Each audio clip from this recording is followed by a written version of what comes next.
का रे? का हात दाखवत होतास? काय काम आहे?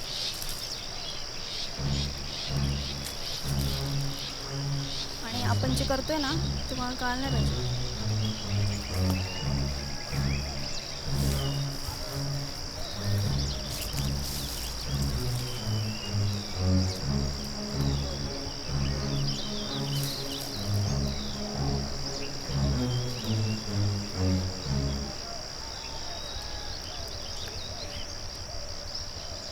हां, आता बोल. काय करायचं होतं आपलं? ते करूच की, पण त्याच्या आधी तुझा एक जबरी व्हिडिओ दाखवतो. हा बघ. हा? कशी तुम्हाला लाईन देती, कसा डोळा मारती. हां, आता विचार कर, जर हा व्हिडिओ संत्याला दाखवला तर